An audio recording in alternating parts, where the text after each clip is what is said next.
40 acre വിസ്തൃതിയിൽ 7 ചുറ്റുമതിലുകൾ ഉണ്ടായിരുന്ന ഒരു കോട്ട. ബ്രിട്ടീഷ് അധിനിവേശത്തിനെതിരെ പൊരുതിയ നാട്ടുരാജാക്കന്മാരുടെ ഒളിസ്ഥലം. തമിഴ്നാട്ടിലെ പുതുക്കോട്ടയിൽ നിന്നും കാരേക്കുടിക്ക് പോകുന്ന വഴിയിൽ 22 കിലോമീറ്റർ മാത്രം ദൂരം. നമസ്കാരം പ്രിയ സുഹൃത്തുക്കളെ, പ്രയാണത്തിൻ്റെ പുതിയ വീഡിയോയിലേക്ക് എല്ലാവർക്കും സ്വാഗതം. ഞാനിപ്പോൾ 150-ൽ പരം വർഷം പഴക്കമുള്ള ആർക്കിയോളജിക്കൽ സർവേയുടെ നിയന്ത്രണത്തിലുള്ള തിരുമയം കോട്ടയുടെ മുൻപിലാണ്.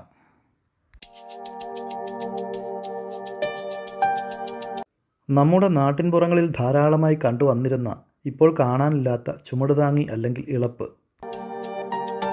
കോട്ടയുടെ മുൻപിലുള്ള ഒരു കുളം, കുടിവെള്ളത്തിന് മാത്രം ഉപയോഗിക്കുന്നത്. അതുകൊണ്ടാണ് ഈ പരസ്യപ്പലക. കുളിക്കാനോ കാല് കഴുകാനോ പാത്രം കഴുകാനോ പാടില്ല.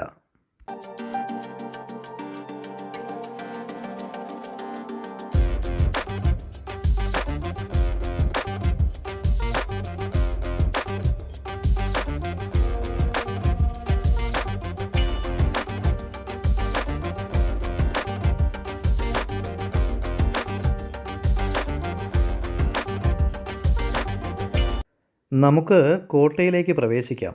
25 രൂപയാണ് ഒരാൾക്ക് പ്രവേശന പാസ്. മൊബൈൽ ക്യാമറയാണ് ഉപയോഗിക്കുന്നതെങ്കിൽ പ്രത്യേക ചാർജില്ല.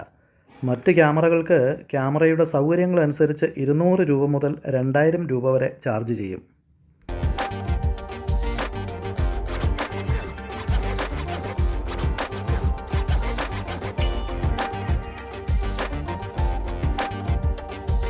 ആയിരത്തി 687 രാമനാഥപുരത്തിലെ നാട്ടുരാജാവ് വിജയ രഘുനാഥ സേതുപതിയുടെ കാലത്ത് നിർമ്മിച്ചത്. കാലപ്പഴക്കത്താൽ നശിച്ച ഭാഗങ്ങൾ 2012 ആർക്കിയോളജിക്കൽ സർവേ പുനർനിർമ്മിച്ചു. പ്രതാപകാലത്ത് 7 ചുറ്റുകോട്ടകളുണ്ടായിരുന്ന, ബ്രിട്ടീഷുകാരെ വെല്ലുവിളിച്ച് നാട്ടുരാജാക്കന്മാർ തമ്പടിച്ച കോട്ട.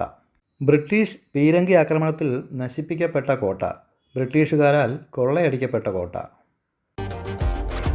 1730 വരെ പുതുക്കോട്ടയിലെ രാജാവായിരുന്ന ഭാര്യ സഹോദരൻ രഘുനാഥരായ തൊണ്ടൈമാന് കൈമാറിയ കോട്ട. ബ്രിട്ടീഷ് ആക്രമണത്തിന് ശേഷം ഇന്ന് കാണുന്ന 4 ചുറ്റുകോട്ടകൾ മാത്രമേ അവശേഷിച്ചുള്ളൂ. മുമ്പുണ്ടായിരുന്ന യഥാർത്ഥ കോട്ട ഇപ്പോൾ കാണപ്പെടുന്ന കോട്ടയേക്കാൾ പല മടങ്ങ് വലുതായിരുന്നു എന്നറിയുന്നു. പ്രധാന കവാടം നിലവിലെ ഘടനയിൽ നിന്നും 1 കിലോമീറ്റർ ദൂരെയായിരുന്നു. വടക്ക്, തെക്ക്, കിഴക്ക് എന്നീ 3 ഭാഗങ്ങളിലായി 3 പ്രവേശന കവാടം ഉണ്ടെങ്കിലും പ്രധാന പ്രവേശന കവാടം ഇപ്പോൾ വടക്ക് ഭാഗമാണ്. വീരപരാക്രമശാലികളായിരുന്ന പാഞ്ചാലക്കുറിച്ചി നാട്ടുരാജാവായ വീരപാണ്ഡ്യ കട്ടബൊമ്മനും സഹോദരൻ ഊമയദുരയും ഒളിവിൽ താമസിച്ചിരുന്ന സ്ഥലം. പിന്നീട് പുതുക്കോട്ട രാജാവായ രഘുനാഥരായ തൊണ്ടൈമാൻ ഒറ്റിക്കൊടുത്തതിനാൽ ബ്രിട്ടീഷുകാർ തടവിലാക്കിയ സ്ഥലം. അങ്ങനെ ചരിത്രത്തിൽ പ്രാധാന്യമുള്ള ഒരു കോട്ട ആയതിനാൽ പ്രാദേശികമായി ഊമയ്യൻ കോട്ട എന്നും അറിയപ്പെടുന്നു. വീരപാണ്ഡ്യ കട്ടബൊമ്മനെക്കുറിച്ച് വിശദമായ ഒരു വീഡിയോ പ്രയാണത്തിൽ മുൻപ് ചെയ്തിട്ടുണ്ട്. അതിൻ്റെ ലിങ്ക് ഞാൻ ഡിസ്ക്രിപ്ഷനിൽ കൊടുക്കുന്നതാണ്. കോട്ടയുടെ 3ാമത്തെ ചുറ്റിൽ നിന്നും അകത്തേക്കുള്ള കാഴ്ച. ദൂരെ കാണുന്നത് 4ാമത്തേത്, ഏറ്റവും അകത്തുള്ള കോട്ട. ഒന്ന് ആലോചിച്ചാൽ 7 കോട്ടകൾ, ഓരോ കോട്ടയുടെയും പ്രവേശന കവാടത്തിൽ നിൽക്കുന്ന എത്രയെത്ര കാവൽക്കാർ. ഈ കാവൽക്കാരെല്ലാം ബ്രിട്ടീഷ് ആക്രമണത്തിൽ കൊല്ലപ്പെട്ടിരിക്കാം. അപ്പോൾ നിസാര സംഭവങ്ങളല്ല ഇവിടെ നടന്നിട്ടുള്ളത്. എത്ര ആത്മാക്കളുടെ രോദനം, എത്ര കുടുംബങ്ങളുടെ കണ്ണുനീർ, എത്ര സ്ത്രീജനങ്ങളുടെ ശാപം.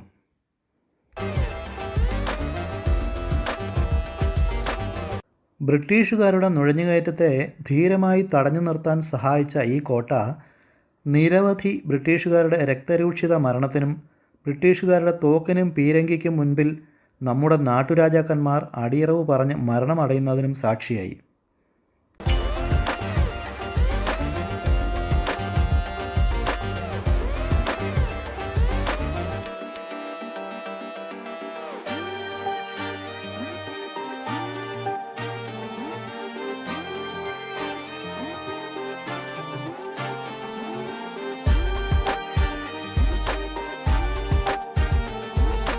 നാലാമത്തെ കോട്ടയിലേക്ക് പ്രവേശിക്കുന്നതിന് മുൻപ് വലത്തേക്ക് തിരിഞ്ഞ് നിരവധി പടികൾ. ഇവിടെ താഴേക്ക് ഇറങ്ങി ഒരു അതിശയ കാഴ്ചയിലേക്ക് നമുക്ക് പോയിട്ട് വരാം. ഈ പടികളെല്ലാം 2012 പുനർനിർമ്മാണ വേളയിൽ നിർമ്മിച്ചവയാണ്.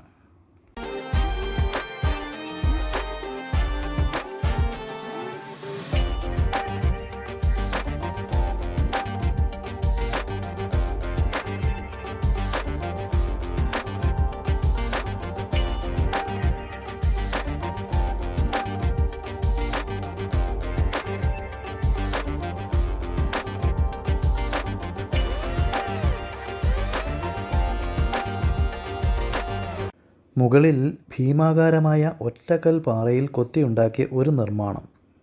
ഈ കാണുന്ന 2 ഏണികളില്ലെങ്കിൽ അവിടെ എത്തിച്ചേരാൻ സാധിക്കില്ല. ഈ ശിവലിംഗവും വശങ്ങളും മുകൾ ഭാഗവും എല്ലാം മിടുക്കരായ കൊത്തുപണിക്കാരുടെ സൃഷ്ടിയാണ്. അവരുടെ പരിശ്രമത്തിന് വെറുതെ നന്ദി പറഞ്ഞാൽ പോരാ. ആരെന്നറിയാത്ത ശില്പികൾ ഏതോ കാലത്തിൽ നിർമ്മിച്ചത്. മനുഷ്യരുടെ അടിസ്ഥാന സ്വഭാവം നശിപ്പിക്കുക എന്ന വിധത്തിൽ എല്ലാ വശങ്ങളിലും വരച്ചും എഴുതിയും വൃത്തികേടാക്കിയിരിക്കുകയാണ്.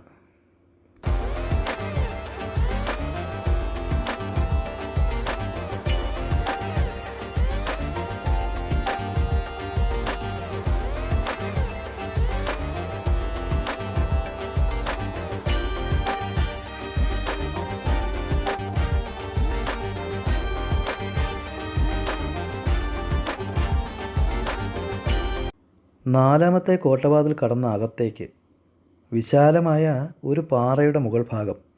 ദൂരെ ഉയരത്തിൽ ഒരു കെട്ടിടഭാഗം പോലെ എന്തോ ഒന്ന് കാണുന്നു. നമുക്ക് നോക്കാം.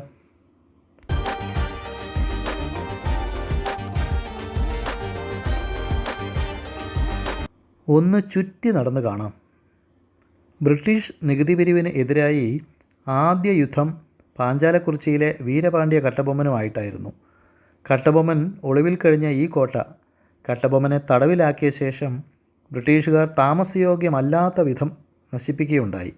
കോട്ടയിലെ വിലപിടിപ്പുള്ള സാധന സാമഗ്രികൾ കൊള്ളയടിച്ചു. നശിപ്പിക്കപ്പെടാതെ ബാക്കിയായത് കോട്ടയോട് ചേർന്നുണ്ടായിരുന്ന ക്ഷേത്രങ്ങളും ക്ഷേത്രക്കുളങ്ങളും മാത്രമാണ്. തൂണുകളുടെയും ഇടനാഴികളുടെയും അവശിഷ്ടങ്ങൾ കോട്ടയ്ക്ക് ചുറ്റിലുമായി നമുക്ക് കാണാം. ഞാനിപ്പോൾ നിൽക്കുന്ന ഈ കോട്ടയുടെ തെക്ക് ഭാഗം അടിത്തട്ടിൽ മറ്റേതൊരു സ്ഥലത്തേക്കാളും ആകർഷണീയമായ 2 പാറകൾ വെട്ടിയുണ്ടാക്കിയ ക്ഷേത്രങ്ങളുണ്ട് എന്ന് പറയപ്പെടുന്നു.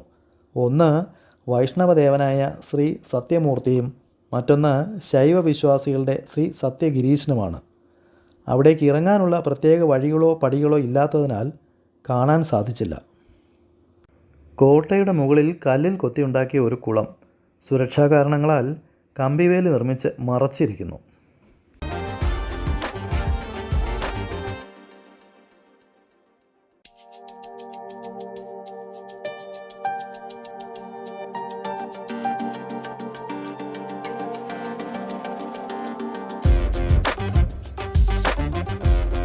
വിശാലമായ പടികൾ ഉണ്ടായിട്ടും ചെറുപ്പക്കാർ എങ്ങനെ മുകളിലേക്ക് കയറുന്നുവെന്ന് കണ്ടോ?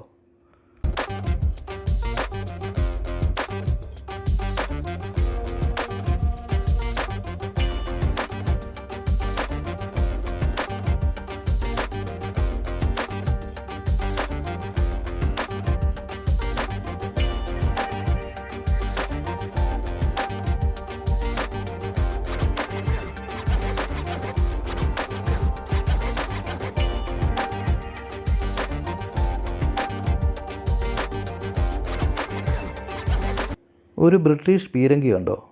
ശരിക്കും ഇതൊരു പാറാവ് സ്ഥലം. നമ്മൾ പറയത്തില്ലേ വാച്ച് ടവർ എന്ന്. ഇവിടെ നിന്ന് നോക്കിയാൽ തിരുമയം ഗ്രാമത്തിൻ്റെ ചുറ്റുപാടുകൾ മുഴുവൻ വിശദമായി കാണാം.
കോട്ടയ്ക്ക് മുകളിലെ കാഴ്ചകൾ ഇത്രയേ ഉള്ളൂ.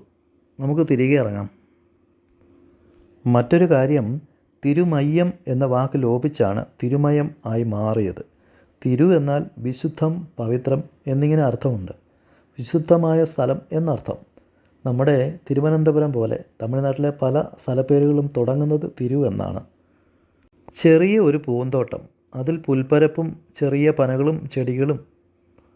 വൈകുന്നേരങ്ങളിൽ ഇവിടെ വരുന്നവർക്ക് കുറച്ചു നേരം വിശ്രമിക്കാം.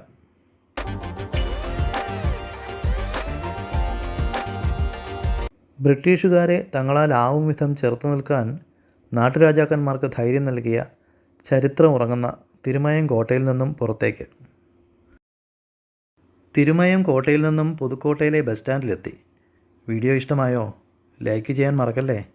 ആദ്യമായിട്ട് പ്രയാണം കാണുന്നവർ സബ്സ്ക്രൈബ് ചെയ്യണം കേട്ടോ. വീണ്ടും മറ്റൊരു വീഡിയോയിൽ കാണുന്നതുവരെ എല്ലാ പ്രിയ സുഹൃത്തുക്കൾക്കും ഗുഡ് ബൈ.